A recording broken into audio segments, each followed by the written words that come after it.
The fourth annual Women's March descended on the streets of Washington on Saturday.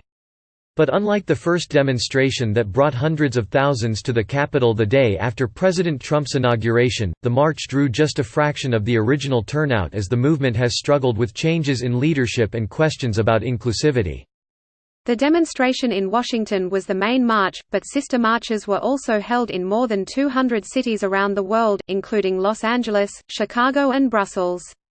As snowflakes began to fall in Washington, protesters gathered at Freedom Plaza to hear several members of the Women's March Board speak before taking off on the designated route around the White House. This year, the march focused on three main issues: climate change, reproductive rights and immigration. Nadrat Amos, 18, participated for the first time along with several classmates from Howard University. She said she'd stayed away from previous marches because she felt like the organization primarily championed white, middle-class women.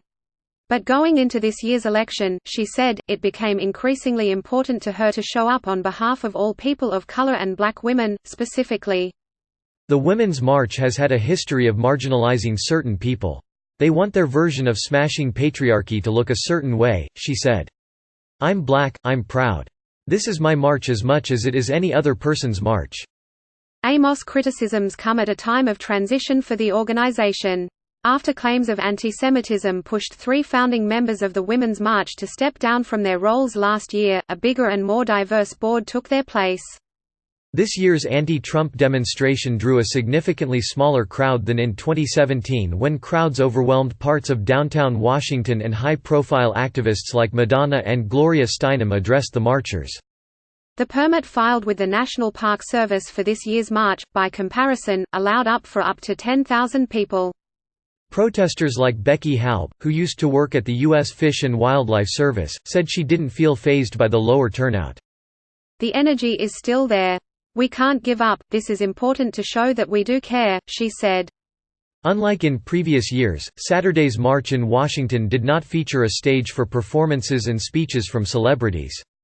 Instead, in an effort to reconnect with supporters, organizers marched alongside everybody else. Upon reaching the White House, Chilean collective Los Tesis led the crowd through a rendition of their viral protest anthem Un violador en tu camino, a rapist in your path.